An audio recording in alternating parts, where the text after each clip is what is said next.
Students, आज की class में मैं आपको अब उसके बाद के सम्स करा रहा हूँ जो मैंने पिछली क्लास में कराया था। उसके बाद जो सम्स हैं वो मैं करा रहा हूँ और ये सारे सम्स आपके सीबीएसई ने अपने वेबसाइट पे अपलोड कर रखा है, ठीक है। और वो इम्पॉर्टेंट क्वेश्चंस हैं और उसमें सारी चीज़ें आपको बताई जाएगी कि कितने पार्ट्स करोगे या कितने तक करोगे तो कितने मार्क्स मिलेंगे। नहीं, मार्किंग स्कीम जो होगी वो भी आपको मैं साथ साथ बताने वाला हूँ आज। तो आपको ये ध्यान होना चाहिए कि कितने पार्ट हम करेंगे तो कितने मार्क्स मिलेगा, कौन सा पार्ट अगर छोड़ देंगे तो उसमें मार्क्स हमारे कट हो जाएंगे। तो ये सभी चीज़ें आपको ध्यान से देखना है, ठीक है। तो वीडियो को आप ठीक से देखते रहिए ताकि आपको हर एक पार्ट की जानकारी मिले, ठीक है। और इससे रिलेटेड जैसे अभी जो क्वेश्चंस मैं ले रहा हूँ वो है हमारा some applications of trigonometry, chapter 10 है या 9 है, जो भी है देख लीजिएगा आप एनसीईआरटी में।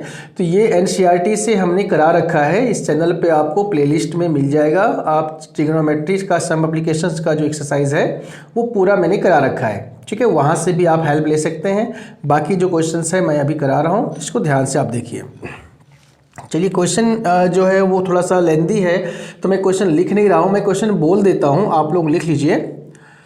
क्वेश्चन है the angles of depression of the top and bottom of a building 50 meter high as observed from the top of a tower are 30 degree and 60 degree respectively. Find the height of the tower and also the horizontal distance between the building and the tower. ये question है। अब इस question के according हम figure draw कर रहे हैं। The angle of depression of the top and bottom of a building 50 metre high, यानी 50 मीटर हाई एक बिल्डिंग है जिसके टॉप और उसके बॉटम का एंगल ऑफ डिप्रेशन बन रहा है। यानी एंगल ऑफ डिप्रेशन बन रहा है, इसका मतलब है कि जहाँ से देखा जा रहा है वो इस बिल्डिंग से बड़ी है ना, वो लंबी है, तभी तो उस एंगल ऑफ डिप्रेशन बनेगा, नीचे देखेगा वो, ठीक है। तो यहाँ तक ये क्लियर हो गया कि जो आपका बिल्डिंग है 50 मीटर हाई वो छोटी है और टावर के टॉप से देखी जा रही है तो टावर लंबी है, ठीक है। तो फिगर हम ऐसे ही ड्रॉ करते हैं। तो पहले फिगर ड्रॉ करते हैं। ये नेक्स्ट क्वेश्चन है, क्वेश्चन नंबर हम इसको 2 दे देते हैं। और अब देखिए जो बिल्डिंग है ये क्लियर हो गया कि बिल्डिंग आपकी छोटी है और जो टावर है वो बड़ी है। ये टावर बड़ी है और बिल्डिंग छोटी है, ठीक है। और ये जो बिल्डिंग की हाइट है वो गिवन है 50 मीटर। ये 50 मीटर हाइट इसकी गिवन है, तो यहाँ पे 50 मीटर हाई आपका बिल्डिंग का हो गया। नेमिंग कर दीजिए ए बी और सी डी आपका टावर हो गया, ठीक है। अब है यहाँ पे कि टावर के टॉप से बिल्डिंग के टॉप को जब देखा गया है तो टावर के टॉप से बिल्डिंग के टॉप को जब आप देखोगे तो ये जो एंगल बना है, एंगल ऑफ डिप्रेशन, ये बना है आपका 30 डिग्री का। तो डिप्रेशन का जो एंगल बनेगा वो बाहर बनेगा, तो ये एंगल आपका बन गया है 30 डिग्री का, ठीक है। जब इसे हम ज्वाइन कर देंगे तो ये एंगल भी आपका 30 का हो जाएगा क्योंकि अल्टरनेट एंगल्स इक्वल होते हैं, ठीक है। और इसके बॉटम को देखा गया, इसी के टॉप से बिल्डिंग के बॉटम को देखा गया है। ये एंगल जो बन रहा है ये आपका बन रहा है 60 डिग्री का, 30 एंड 60। और ये एंगल कंप्लीट आपका बन रहा है 60 डिग्री का, यानी ये एंगल भी आपका 60 डिग्री का हो जाएगा अल्टरनेट एंगल से, ठीक है। ये फिगर है। अब हमें फाइंड करना है इसमें टावर की हाइट और हॉरिजॉन्टल डिस्टेंस, यानी कि बीडी भी आपको निकालना है कि दोनों की डिस्टेंस क्या होगी। अब देखिए इस क्वेश्चन को हम करने के लिए पहले हम क्या करेंगे, पहले तो हमने फिगर ड्रॉ किया। पहला काम है आपका फिगर ड्रॉ करना और फिगर के बारे में लिखना कि फिगर में क्या पार्ट हमने क्या लिया है, ठीक है। तो इसमें हमने क्या लिया है, let A B is the height of building of 50 metre, ये 50 मीटर की हाइट का है, ठीक है। And C D is the height of tower, C D जो है टावर की हाइट है, ठीक है। फिर सी या पॉइंट सी लिख दीजिए आप, point C makes an angle of 30 degree at A and 60 degree at B. जो पॉइंट सी है वो ए पे 30 का एंगल बना रहा है और बी पे 30 का, ए पे 30 का और बी पे 60 का बना रहा है, क्योंकि ये एंगल ऑफ डिप्रेशन है और डिप्रेशन को हमें यहाँ शो करना है। एंगल ऑफ डिप्रेशन और एंगल ऑफ एलिवेशन सेम होती है अल्टरनेट एंगल से, क्योंकि ये पैरेलल लाइन होती है हमारी, ठीक है। तो इसके अकॉर्डिंग ये एंगल बना रहा है। अब हमें फाइंड करना है, जो भी वो लिखेंगे। अब देखिए यहाँ पे आपने फिगर बना दिया और इसके बारे में लिख दिया और इसका जो है नंबर आपका 1.5 हो गया, ठीक है। 1.5 नंबर इसके आपको मिल गए फिगर के और इसके बारे में लिखने के, ठीक है। तो ध्यान रखिएगा स्टेप वाइज नंबर कैसे देते हैं बोर्ड में, वो आपको पता चल जाएगा। चलिए अब हमें क्या करना है कि हमें वैल्यू फाइंड करना है। पहले तो यहाँ पे 2 राइट ट्रायंगल आपको दिख रहा होगा, एक तो ABCD, यहाँ पे E नाम दे देते हैं। तो एक ये राइट ट्रायंगल है और एक BDC, एक राइट ट्रायंगल ये है और एक AEC राइट ट्रायंगल। ये 2 राइट ट्रायंगल में हम चलेंगे और यहाँ देखिए कि AB जितना है उतना ही आपका ED होगा। तो यहाँ लिख दीजिए AB = ED। तो ये हो गया आपका 50 मीटर, क्योंकि ये आपका अपोजिट साइड ऑफ रेक्टेंगल होता है जो इक्वल होती है, ठीक है। तो ये आपका 50 मीटर का हो गया। अब हम यहाँ पे देखिए कि हमारे पास ना तो हाइट है ना डिस्टेंस है, ठीक है। दोनों में से कोई चीज़ अभी हमारे पास अवेलेबल नहीं है। तो अब ऐसा क्या पार्ट है जो दोनों फिगर में कॉमन है, ठीक है, हम ये देखेंगे। मान लीजिए अगर हमारे पास हाइट गिवन होता और डिस्टेंस निकालना होता, यानी कि अगर ये गिवन होता, ये निकालना होता, तो क्लियर था कि हमें tan थीटा से लेके चलना पड़ेगा। तो एक दिया दूसरा आ जाएगा। लेकिन कुछ क्वेश्चंस ऐसे मिलेंगे इस तरह के जिसमें कि ना तो बेस गिवन होता है ना हाइट गिवन होती है। तो वैसी कंडीशन में आपको देखना होता है कि दोनों में कॉमन क्या है। तो अगर हम बड़े ट्रायंगल की बात करें तो बड़े ट्रायंगल में BD साइड है और छोटे की बात करें तो छोटे में AE साइड है और BD और AE इक्वल है, अपोजिट साइड ऑफ रेक्टेंगल है। तो हम बड़े ट्रायंगल को जब सॉल्व करें तो वहाँ से हम BD की वैल्यू निकाल लें और जब छोटे ट्रायंगल को सॉल्व करें तो वहाँ से हम AE की निकाल लें और फिर दोनों सेम होती है, दोनों को इक्वेट कर देंगे तो बाकी पार्ट्स आपको मिल जाएगा। इस कॉन्सेप्ट को लेकर आप चलिएगा, इजी होगा काफ़ी। अब हम चलते हैं in triangle BCD, in triangle BCD में हो जाएगा tan 60 degree = CD upon BD, ठीक है ना, P/B हो जाएगा और tan 60 हो गया √3 CD। अब CD को हम क्या लिख सकते हैं, CE + 50 अपॉन BD गिवन नहीं है, BD को ऐसे लिख दीजिए। अब यहाँ से BD की वैल्यू हम निकाल लेंगे तो BD की वैल्यू हो जाएगी CE + 50 अपॉन √3। इससे यहीं पे आपको छोड़ना है, BD की वैल्यू आ गई। अब इसी तरह से हम जाएंगे ACE में। अब यहाँ से शुरू करता हूँ मैं, इन ट्रायंगल ACE में tan 30 से यूज़ करिए आप इसको। tan 30 = क्या हो जाएगा, CE upon AE, CE upon AE। tan 30 हो गया 1/√3 और CE आपको फाइंड करना है, AE आपको गिवन नहीं है तो इसका टर्म लेके आना है। तो AE को 1 से मल्टीप्लाई करोगे तो AE हो जाएगा =√3 CE। ये आपका क्वेश्चन 2 हो गया, ठीक है। अब देखिए हमने BD निकाल लिया, बड़े ट्रायंगल से हमने BD निकाल लिया, छोटे ट्रायंगल से हमने AE निकाल लिया और BD और AE इक्वल होता है जैसे मैंने बताया आपको पहले, क्योंकि ये रेक्टेंगल के अपोजिट साइड्स होते हैं। तो क्या हो जाएगा ये फ्रॉम 1 and 2, ये जो BD और AE है दोनों इक्वल है, इसका मतलब हो गया कि CE + 50 अपॉन √3 जो इसकी वैल्यू है ये भी इक्वल हो जाएगी √3 CE। अब आप यहाँ से क्रॉस मल्टीप्लाई करिए तो हो जाएगा CE + 50 = √3 × √3 3 CE। फिर हो जाएगी 50 = 3 CE - CE, तो हो जाएगा ये 50 = 2 CE। तो CE की जो वैल्यू है वो 50/2 हो जाएगी, कैंसिल होने के बाद ये 25 हो जाएगा। तो CE की वैल्यू आ चुकी है आपकी, ठीक है। अब अगर CE की वैल्यू ये हमें मिल चुकी है तो पूरी हाइट क्या हो जाएगी इसकी, height of tower, height of tower equal to हो जाएगा CE प्लस ED। अब देखिए CE 25 आ चुकी है और ED आपका 50 पहले से गिवन है, तो क्या आ जाएगा ये 75 मीटर। एक आंसर आपका हाइट ऑफ टावर का आ चुका है। ठीक है, अब टावर की हाइट आ गई है, अब हमें फाइंड करना है BD भी, और BD की वैल्यू देखिए हमने यहाँ पे फाइंड कर रखा है पहले से, तो इसकी वैल्यू यहाँ पे पुट कर दीजिए आप। अब यहाँ लिखिए फ्रॉम फर्स्ट में BD equal to CE plus 50, तो CE आपका है 75, सॉरी CE है आपका 25, CE 25 है प्लस 50 अपॉन √3, तो ये हो गया 75 अपॉन √3। इसको रेशनलाइज कर लेना √3 अपॉन √3 से, तो ये हो जाएगा 75 √3 अपॉन 3, कैंसिल हो जाएगी 3 से ये 25 बार में, तो ये हो जाएगी 25 √3 metre.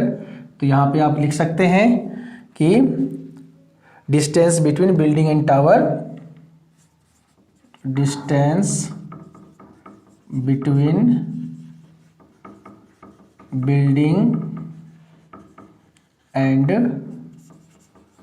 Tower equal to 25 √3 metre है। आप चाहो तो √3 की वैल्यू डेसिमल में यूज कर सकते हैं, 1.732 इसकी वैल्यू होती है √3 की, तो वो यूज़ करके आप डेसिमल में फाइंड कर सकते हैं, कोई ज़रूरत नहीं है इसकी। ठीक है, तो ये हो गया आपका पूरा क्वेश्चन का सॉल्यूशन। अब हम आपको बताते हैं कि इसमें से कहाँ तक काम करेंगे तो कितना मार्क्स हमें मिलेगा। ठीक है, अब जैसे आपने इक्वेशन फर्स्ट सॉल्व कर लिया, तो यहाँ तक के आपके जो मार्क्स होंगे वो 1 हो जाएंगे। इक्वेशन सेकेंड सॉल्व कर लिया, इसके भी 1 मार्क्स हो जाएंगे। ठीक है, अब उसके बाद आपने ये कंप्लीट जो फ्रॉम 1 एंड 2 से एक पार्ट सॉल्व कर लिया, तो इसके भी मार्क्स आपके 1 हो जाएंगे। ठीक है, तो 3, 1 एंड 4 रहा, ये आ गया आपका, और इसके जो लास्ट में यहाँ तक आपका 1 नंबर इसका हो जाएगा, और ये जो पार्ट आपने किया इसमें आपका हाफ नंबर हो जाएगा। ठीक है, तो इस तरह से आपका 1 एंड हाफ 2 और ये 5 नंबर इसके हो जाएंगे। ठीक है, अब हो सकता है इसमें आपको यहाँ पे 1 नंबर दे और यहाँ पे आपका जो है सो ये पार्ट में हाफ नंबर यहाँ बढ़ा दे, तो इस तरह से आपका डिस्ट्रीब्यूशन होगा, यानी कि जो स्टेप्स हैं वो सारे आपको शो करने हैं इसमें। ठीक है, तो 5 नंबर का डिस्ट्रीब्यूशन आपका इस तरह से होता है स्टेप वाइज, तो इस तरह से आपको करना है सारे सम्स को। तो ये क्वेश्चन आपका फिनिश हो गया। कहीं कोई डाउट हो तो आप मुझे पूछ सकते हैं, जो आपका कमेंट बॉक्स है उसमें लिख सकते हैं। अब नेक्स्ट क्वेश्चन हम कर रहे हैं, जो वो ये भी काफ़ी इम्पोर्टेंट है।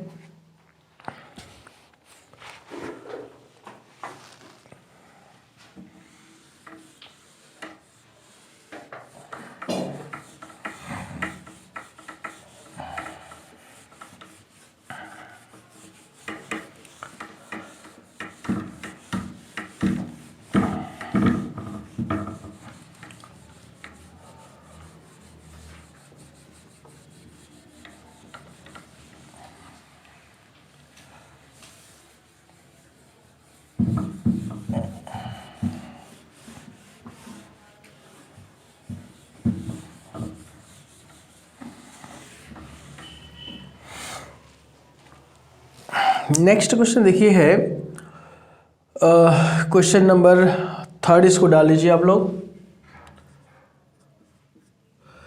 क्वेश्चन में पढ़ रहा हूँ, water is flowing through a cylindrical pipe of internal diameter 2 cm into a cylindrical tank of base radius 40 cm and at the rate of 0.7 meter per second. By how much will the water rise in the tank in half an hour?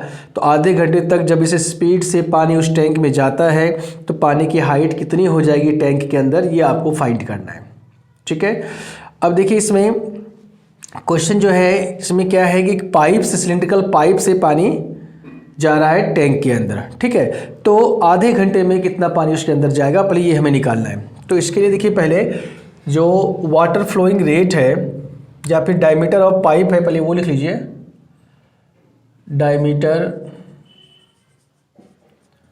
Of pipe ये given है आपका 2 cm। ठीक है, तो radius हो जाएगी 2 का half कर दो यानी 1 cm, ये रेडियस आ गया पाइप का। ठीक है, और जो वाटर फ्लोइंग रेट है, जिस रेट से पानी भरी जा रही है, वो आपका हाइट का काम करेगा यहाँ पे। तो अब यहाँ लिखिए वाटर फ्लोइंग रेट